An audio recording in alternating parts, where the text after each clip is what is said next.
of course, Nick calls, I'm like 25 minutes into a video.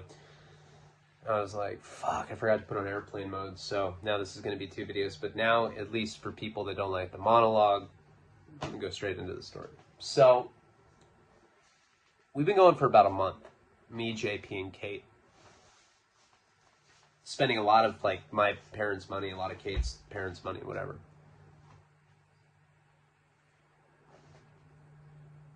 We also started doing heroin with this guy named Josh. A skinny guy. I think I told you about him.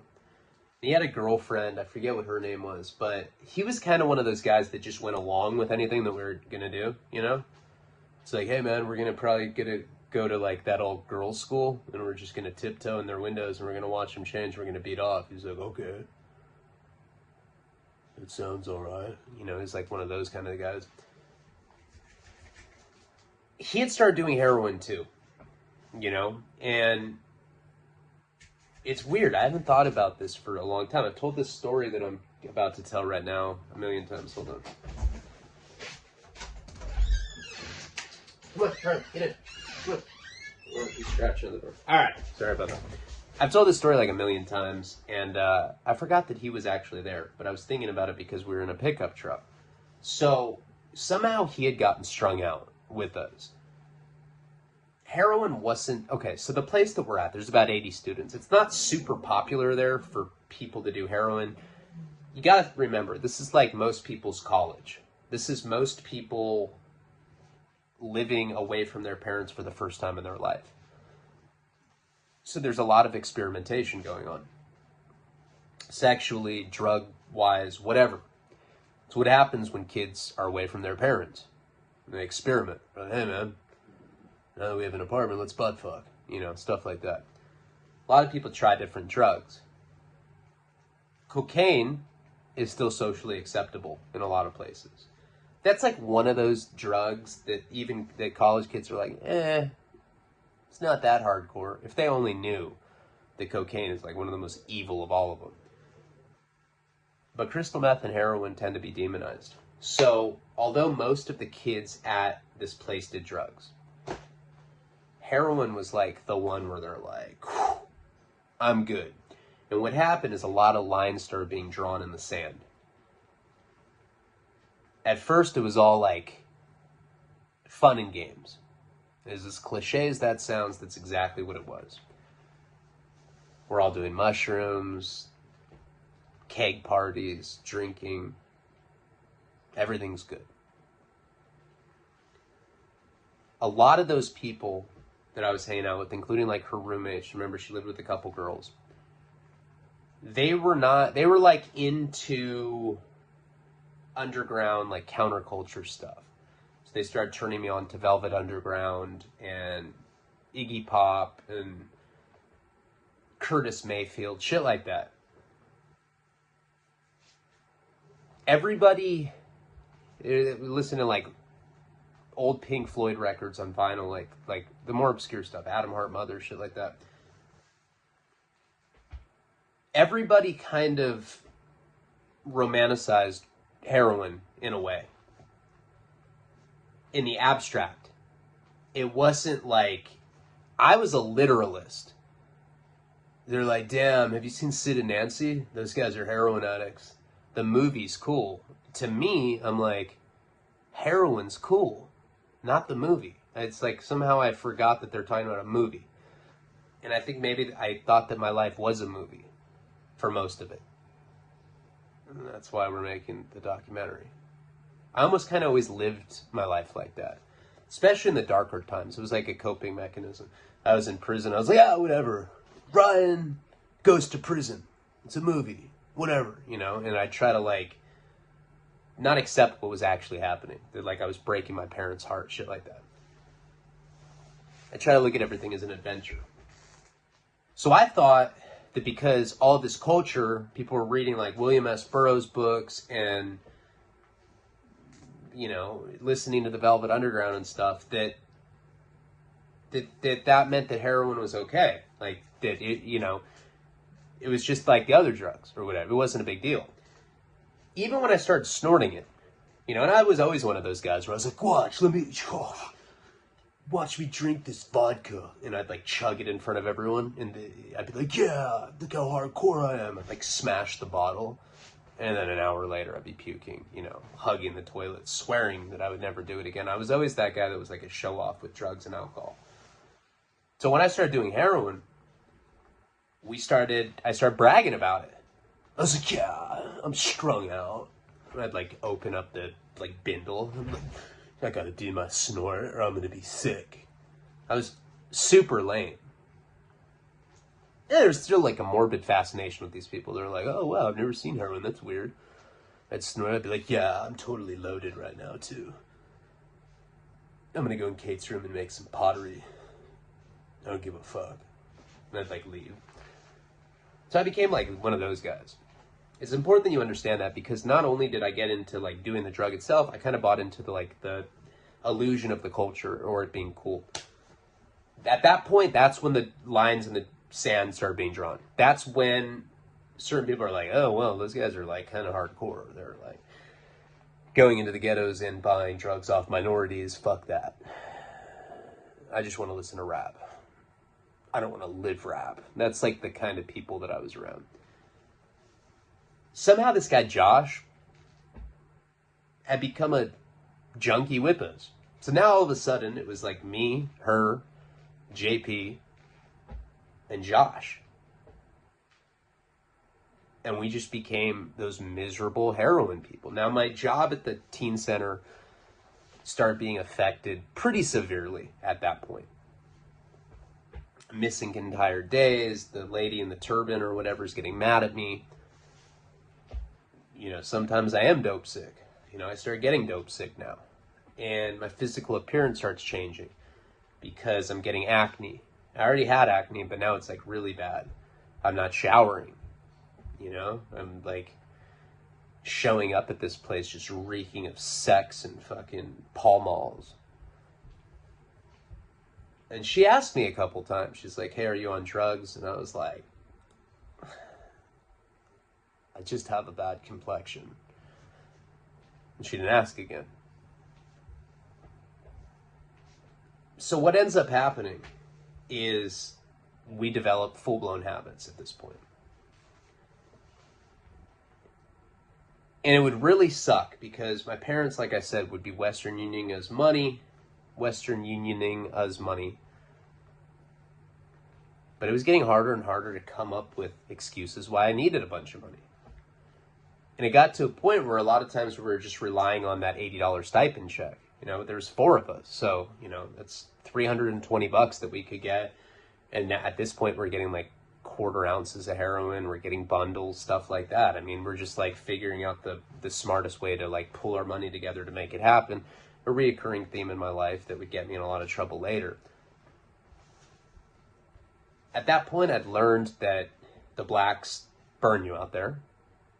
You know, and I don't mean that in a racist way at all. I hate racist people. I'm just saying that's just how the street shit was out there. Not saying all blacks did, but pretty much 99.9% of them in Worcester at that time did. Puerto Ricans were the ones you wanted to buy it from. One night, I remember this, what had happened. I've never gone into like the details of like why and what had happened. We were supposed to we would get our stipends on Friday. So at Friday, we'd go to this town hall meeting at this place called, you know, at Dynamite. We go to this big town hall meeting and we'd have to watch like slideshows about leadership and shit. I'd be like all gouged out on heroin. And at this point, people knew that I was a junkie. I'd like hear that people were like talking badly about me. Like, yeah, you know, did you hear what so-and-so said? They're saying some pretty fucked up stuff. They're saying that you're a heroin addict and that you prostitute yourself. You prostitute yourself, you know, to stay high. I was like, what the fuck? And that wasn't true. This is actually stuff people were saying. So this particular Friday, we went to our town hall meeting. We were supposed to get our stipend. We get this little envelope with this $80 check. That's our allowance. It's ridiculous. We have to fucking live off of that. But we sit through this meeting, and I remember we were all sick because we're all like kind of like partying the night before. We're not saving our dope. We know we're about to get this check in the morning, and so at that afternoon, it didn't matter. We go to this town hall meeting, And Fred, the main guy there, was like, I know that it's probably an inconvenience, but we're not going to be doing the stipends until Monday. He really didn't talk like that. I just felt like he's in that voice. Panic washes over us. We're like, what the fuck? Monday? Like, how... We have to... So we're dope sick on Friday afternoon. He's telling us we're not going to get our checks until Monday. Of course, we're on the phone with our families trying to, like, we're desperate. Like, Dad, send me $10. Fuck, you know? I just need any amount of money to go get well. This carries on late into the night. Probably around like 11, midnight, something like that. I don't remember how somebody in that crew, between Josh, JP, Kate, and myself, got money. We had to wait till Monday. I don't know. I don't remember how we got it, but we did somehow.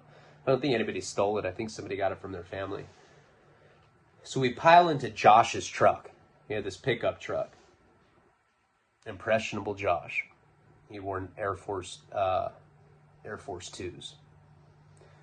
That was like his signature shoe. And it's literally all I remember about the guy. And he was really skinny. And he would do anything. So we end up getting in his truck, me, Kate, JP, and Josh. And we pulled to the street. So now the street that I've been scoring at was called King Street. King Street was probably 3 or 4 blocks from the teen center that I was working at. I put up some pictures. I don't know if it was, I think it was on the $10 tier maybe, of Worcester and actually where the story takes place. This was a bad area. You know, the East Coast ghettos are different than the West Coast ghettos. I mean, they're like, they're insane. It's like the kind of place where cops don't even go into down those dark streets. And it's great. It's like projects. They see white guys, white people kind of venturing into the ghetto. They know that you're there to buy drugs. And I'm sure that it's controlled by some higher, more organized, criminal enterprise. And bad things really don't happen to you. Like, you don't get killed, but you get burned sometimes. That's about it. Like, nobody really, like, hurts you, though. Or at least that's, like, the delusions that we told ourselves. Or they're not going to hurt us. They need us for business. Yeah, that makes sense.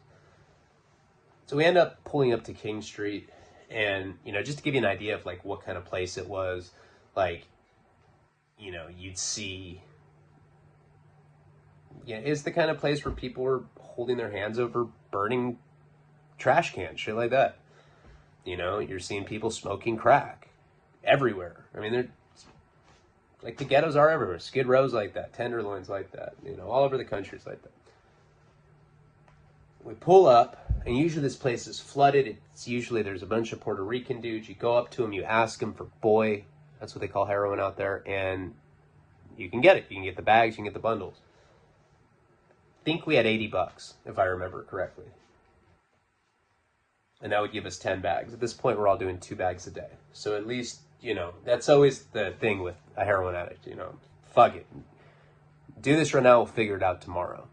Figure it out tomorrow. That's why when you get off heroin, you are just literally handicapped with procrastination qualities. Or the lack of. We get on the street, and the only guy on there is this black guy. Wearing a parka. Got, like, coarse beard. And I remember we're in the pickup truck, and Josh is from the South somewhere. He's like, hey, man, I don't know, I only see the black guy, man. I don't know, man. We only got this money, man. If we don't get it, we're all going to be fucked, bro. And I was like, I was so desperate, I didn't even care. I was always the guy that went out. I was like the dumb one. I was like, I'll go out. I'm from Santa Barbara. I have experience in the ghettos, So I get out of the truck that night. I got out of the truck that night. And I go up to this black guy. He's the only guy on the street. Literally our only option. That's the only fucking person there. So I have no one else I can ask. I've been burned by black guys a ton of times. Like, we knew that was no good. Walk up to him. I was like, hey, man. Where I can get some heroin, or boy, or whatever I'd called it. Diesel. I don't know what I had called it. He's like, oh, yeah, man. Yeah, man. I got that. Yeah. He's like huffing and puffing. I felt like he was in a 3-point stance. He was going to like fucking pass off a football or something. It was crazy. He's like huff. He's like, oh yeah, man. I got that. You gotta follow me, into this abandoned house right here, man. That's where I got it, man. You gotta come with me. Guys, on some crazy shit, his eyes were huge. PCP, I don't know, maybe a lot of crack, something like that. He stunk, you know what I mean?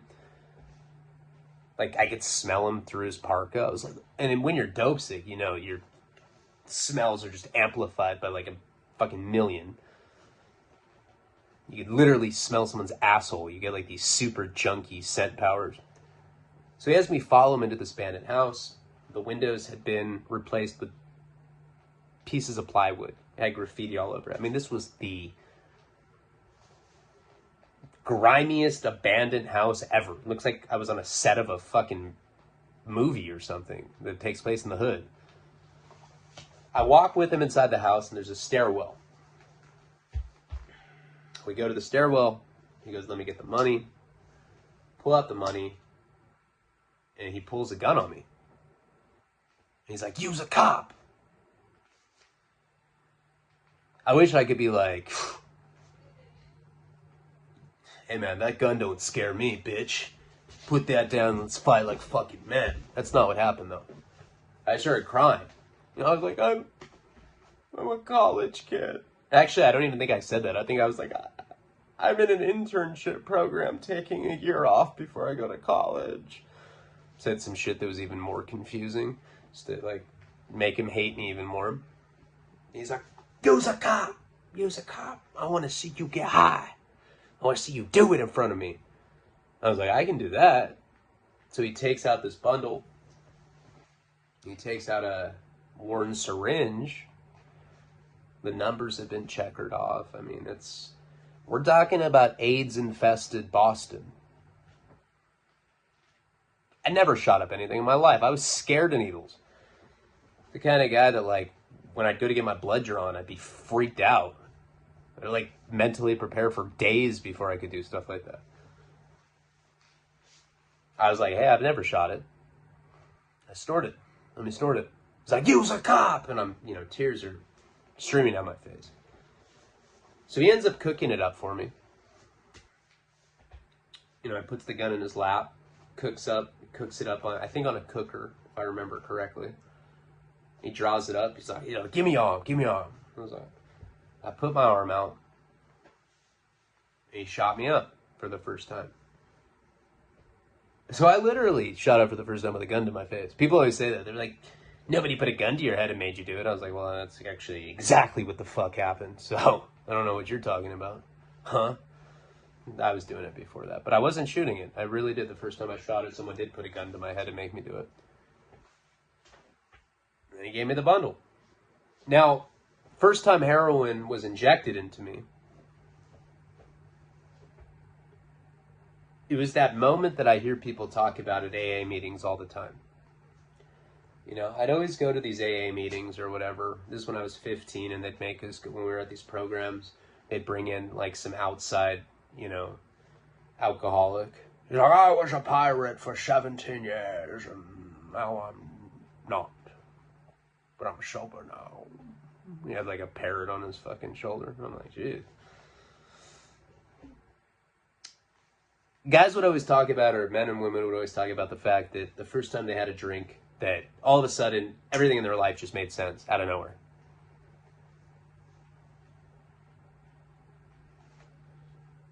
It was that missing puzzle piece that they had been searching for their entire life. I never experienced that on drugs.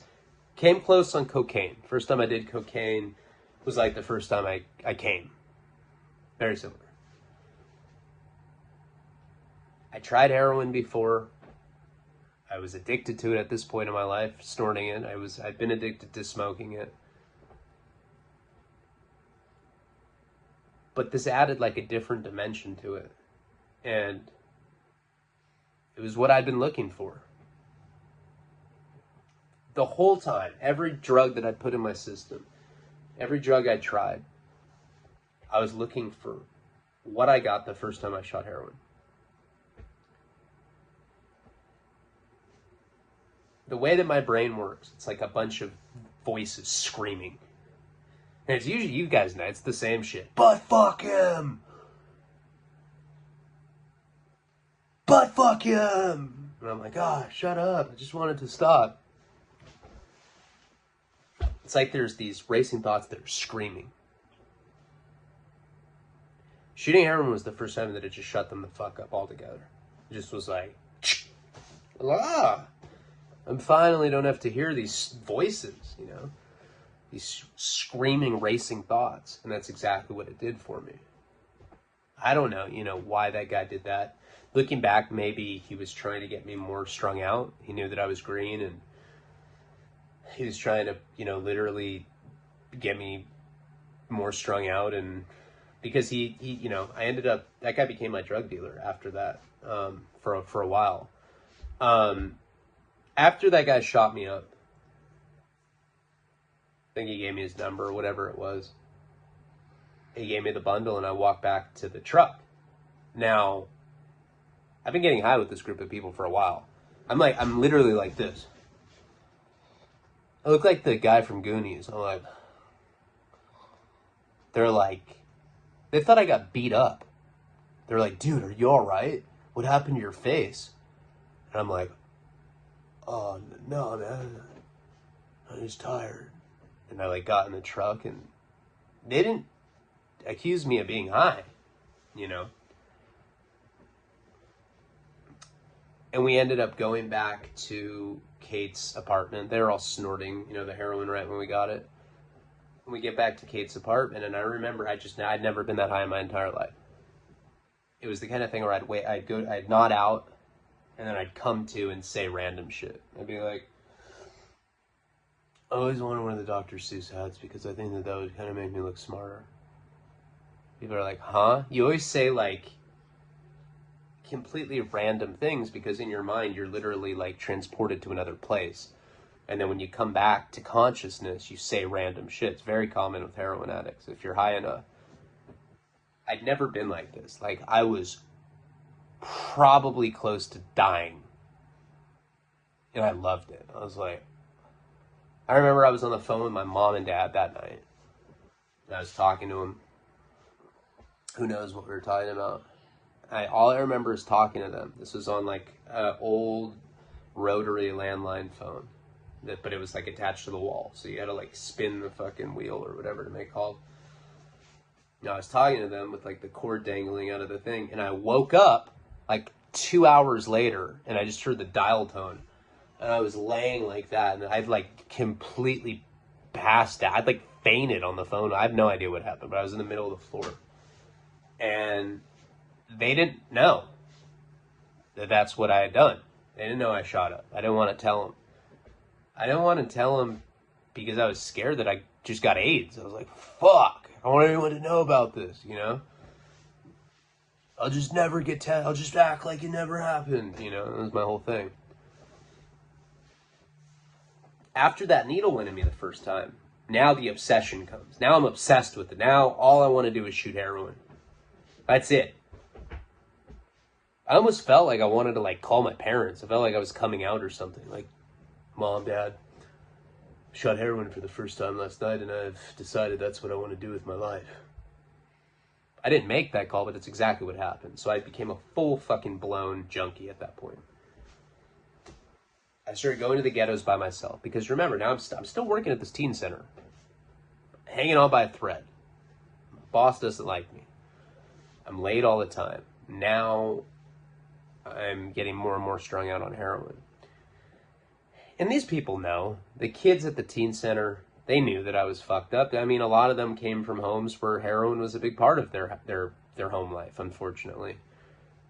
Kids would ask me. They'd be like, hey, man, are you on that shit? And I'm like, but they knew.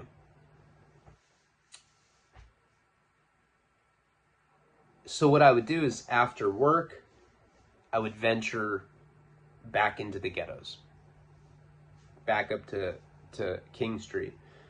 And I started getting heroin, not at first. At first, I was just going and getting it off random people. Although that guy that shot me up for the first time would come back into the picture later. And what the fuck was his name? It's like some weird ass name. I can't think of it right now, but it doesn't matter. I would go into the ghettos and I would ask them for needles. I'd be like, hey, you have syringes? And I guess they weren't legal at that time in Massachusetts, unless you were diabetic. So they would sell used syringes for $5 with a bleach kit so that you could bleach the syringe, because that kills AIDS. I'm like, what about Hep C? They're like, oh, it doesn't kill that, but, And I've talked about this before. There was no, YouTube back then. There was no Reddit. There was no way for me to, like find out online exactly how to shoot heroin. I mean, maybe there was, written stuff on Arrowhead or whatever. So I had no idea how to do it. I'd buy syringes off people in the hood, but nobody wanted to hang out with me, that's for sure. So I'd have the syringe, and I knew that just from watching movies, I kind of knew how to do it. I didn't realize that you had to find a vein. So a lot of times when I first started doing heroin, I would just stick it in random parts of my body. I'd just be like, oh, I'm going to put it right here. And I would just stick the needle in and just press down, and it would burn, and it would turn this big ass abscess. And I wouldn't get as high as I got the first time. I'd still get really high because I was muscling the shots, but I wasn't getting the rush, and I could never figure out why. But what happened is my arms started getting really lumped up. Now, it was already cold in New England at this point, so it wasn't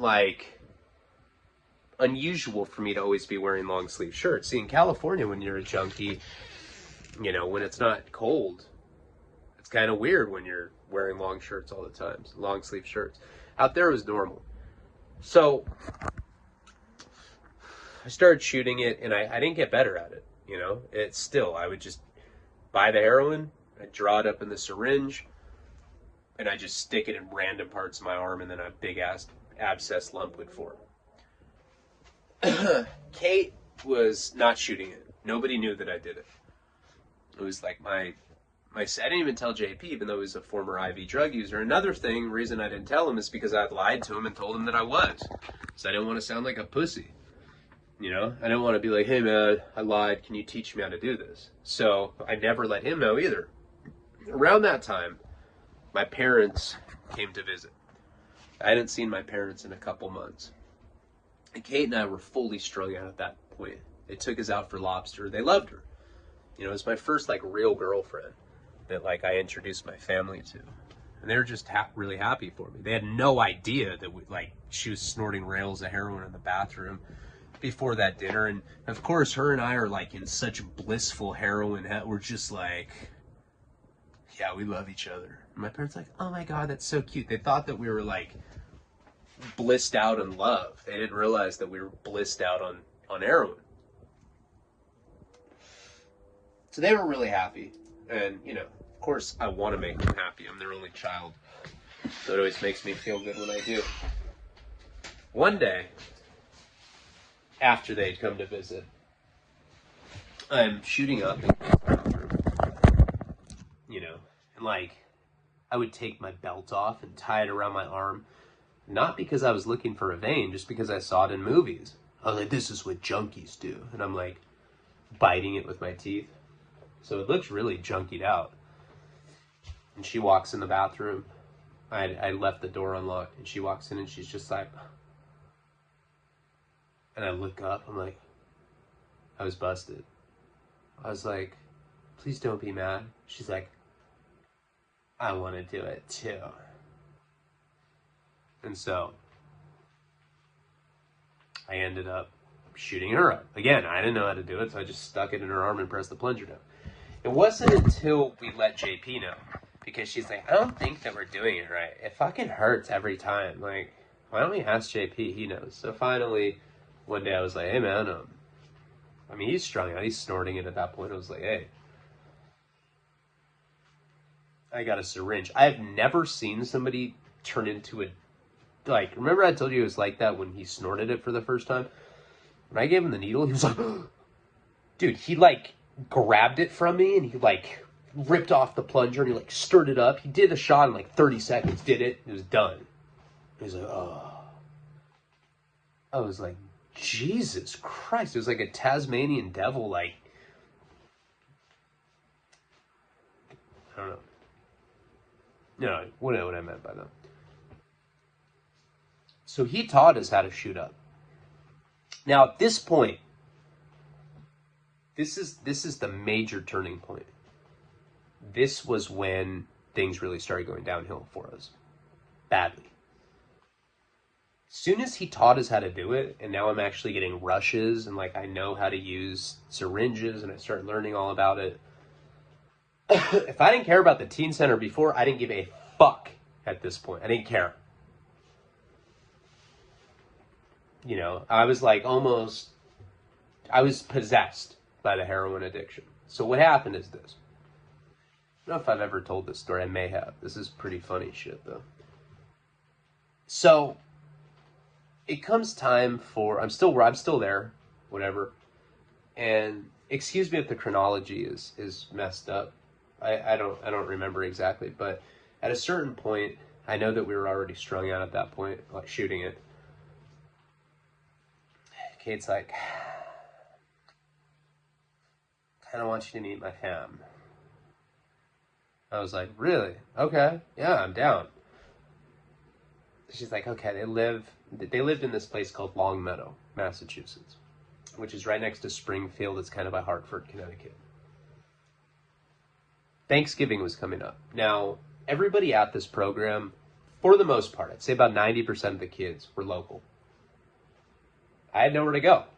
You know, my parents weren't flying me back for Thanksgiving, so she wanted me to meet her parents anyway. She decides to take me to their place. Don't remember how we got there. I want to say that we took a bus or something. I really don't remember. It doesn't matter. But anyway, we end up getting there. And her parents, so she had her mom and dad there, and she had a little sister.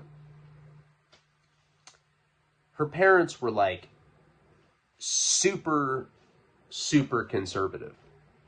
They were like, you know, Bush Senior Republicans. I had long hair. I wore baggy ass jeans. I had like the skater look, but I also had like really long hair that would like go down to here and a goatee. I kind of had a Manson thing going at the time. And their disdain for me was obvious. Like right when I get there, we have dinner the first night.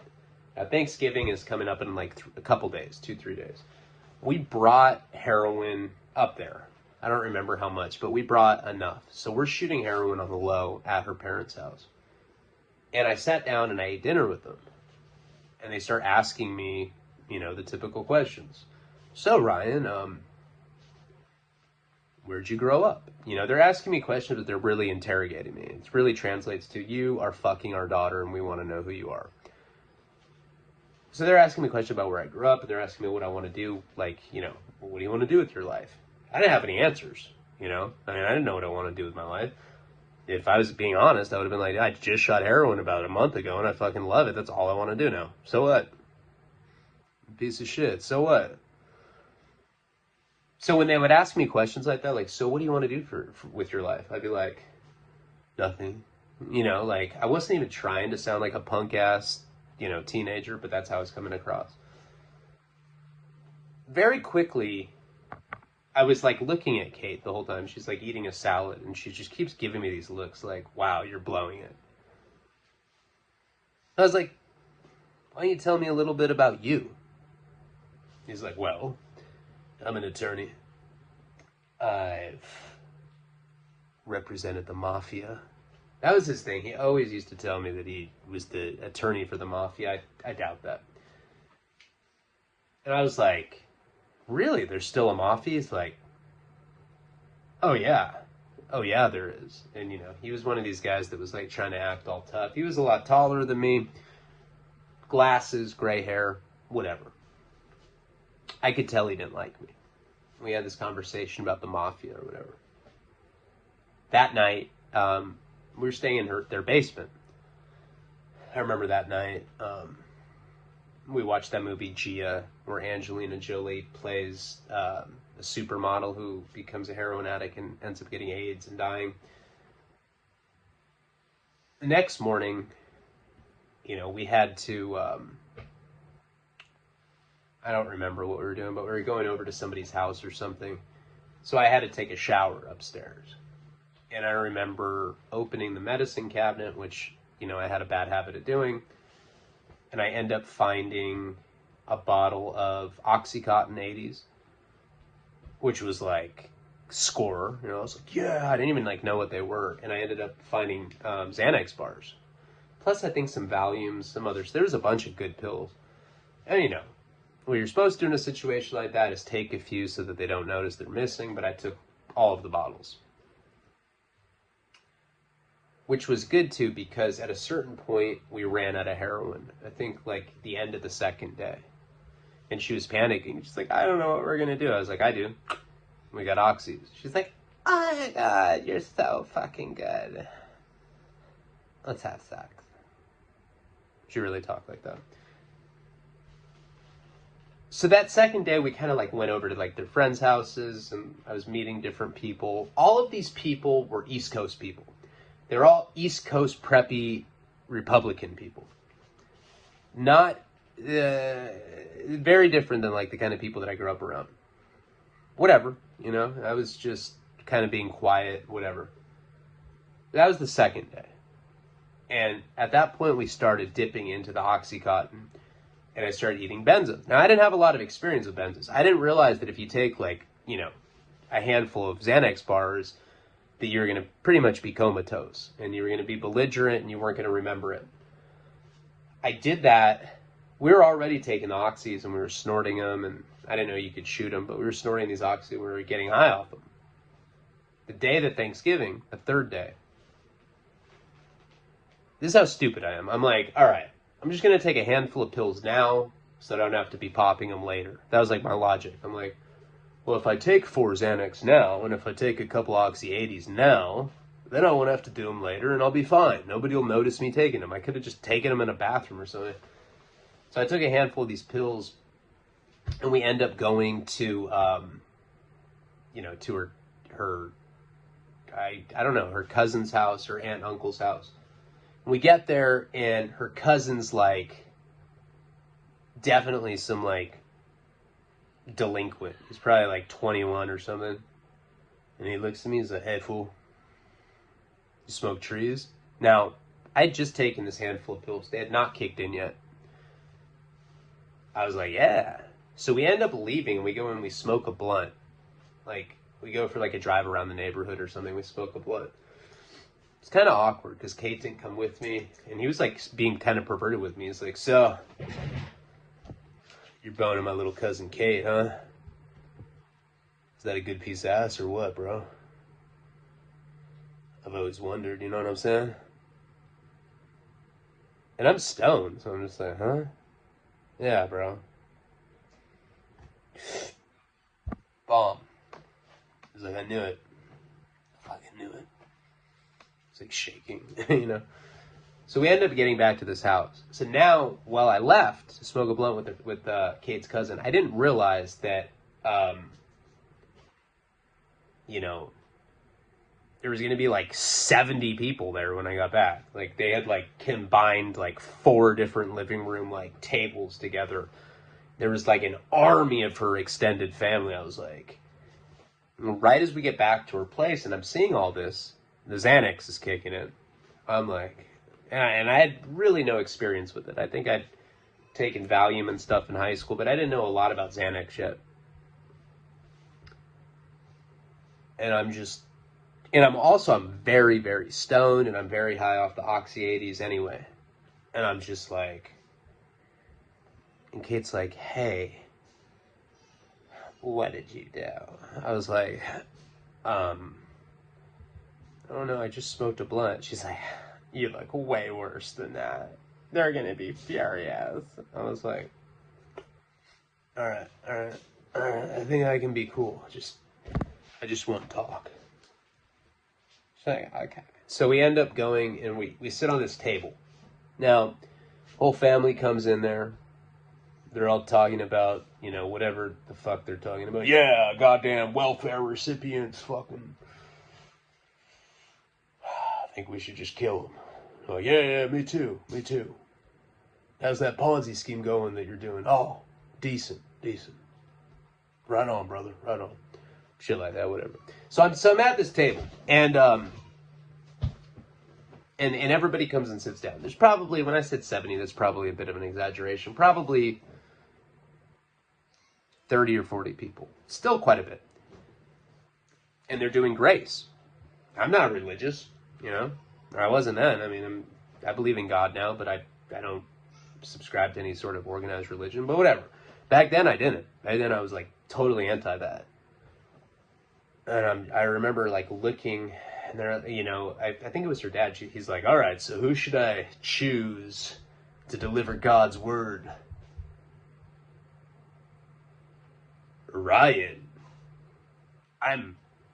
Literally my plan was to not talk. I'm like, fuck. They're all looking at me. I was like, hey, I'm Ryan. I'm an alcoholic. It was supposed to be a joke. Not well received. Not during prayer, right? I look at Kate and she's like, I'm like, fuck. I was like, that's a joke, guys. I'm sorry. I want to thank the Mother, Father, and Holy Spirit.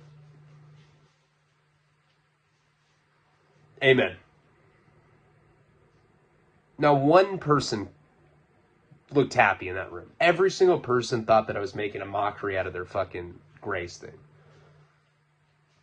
And I turned it into like some Oscar acceptance speech. I was like, thank you, Mary. Thank you, Joseph. You know, I forget what I was saying, but it was something pretty ridiculous like that.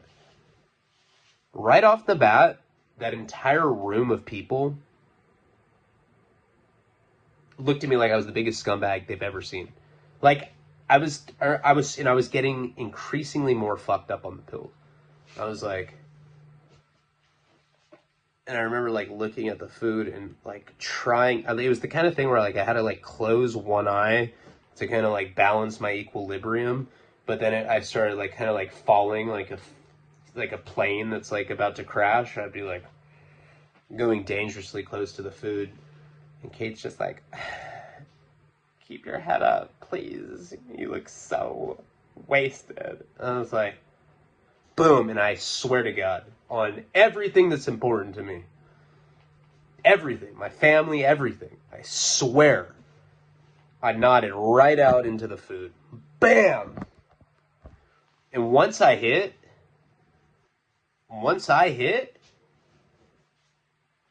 that's that. Like, once my face made contact with that food, I was out.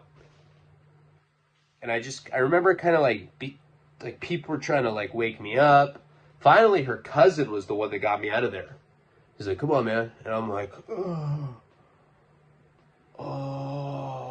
And I remember like having to do this long walk of shame. Like, there's like probably like 40 of her family. They're all just looking at me like, oh, that atheist liberal piece of shit, or whatever they were thinking. And I just kind of like shuffled my way out of there. The cousin put me on a couch, let me pass out, and I just kind of like curled up and passed out. Now, what sucked about that situation is that her dad had it, you know, we went in his car. So, you know, it was unavoidable that there was going to be some sort of confrontation between us. And I was so completely, you know, fucked up on the Xanax and the Oxycontin and being stoned like that. I was in no position to be saying anything back to them or whatever. So I was dreading that car ride. And finally, Kate, like, and she had not talked to me this whole time. Like, her cousin had put me on the couch. I passed out. And, like, she comes up to me, like, finally later, and she's like, they're so fucking mad right now. They think you're on drugs. I was like, I am on drugs. She's like, shh. They don't know that I use. But they know that you do. And I was like, oh my God, this sucks. Now I just want to use more. Jesus. And finally her dad's like, all right, you guys ready? Come on, Ryan. There's some things I'd like to discuss with you.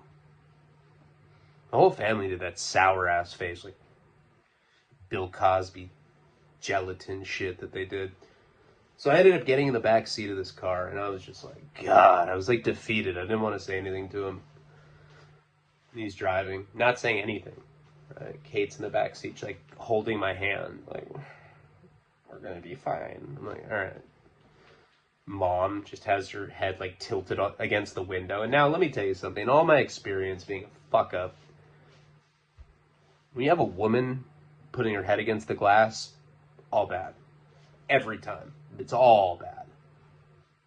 They're not saying anything though. So we ended up like getting to a red light. Probably like, I think we were like 30 minutes away from their home, from their, I think it was like her dad's brother's house, whatever it was. He's like, Ryan? I'm like, yeah. He's like, 37 years. I've not missed a Thanksgiving in 37 years at that home. And never have I been as embarrassed as I am with you. You are a disgrace.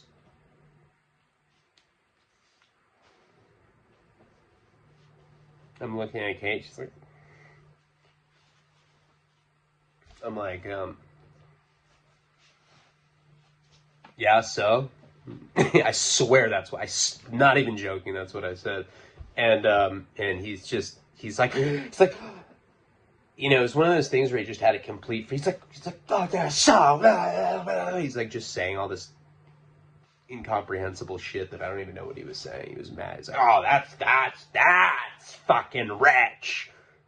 Doing the same sour thing that she does. And then finally the mom like takes her head off the glass and she looks back and she's like, yeah, you know, I'm gonna have to side with Jeff here.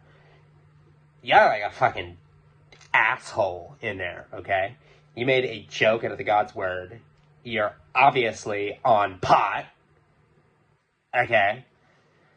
I was like, Jesus Christ. I felt like I was in a car full of Nancy Graces or something. I was like, fuck. And then Kate's like, I'm so sorry, Mom and Dad. I'm like, what the fuck? I was like, well, hold on. I'm on psych meds. And I took the wrong kind. I'm not even a druggie. Nothing like. And he goes, oh, sure. You look like Charlie Manson. Sure you're not on drugs. You're probably on LSD. I'm like, dude, not on LSD, man. Took some psych pills. Took a few too many. I'm sorry, I didn't mean to embarrass you. It's probably not a good time, but I have every intent to marry your daughter. I love her. You know, I was like all like full of like delusion and shit from being loaded on Xanax. Car goes silent. It was like silent like the rest of the way. And like a couple times I was like, I'm sorry, guys. And like Kate's just like, I ended up passing out, you know, in the bed downstairs in this basement.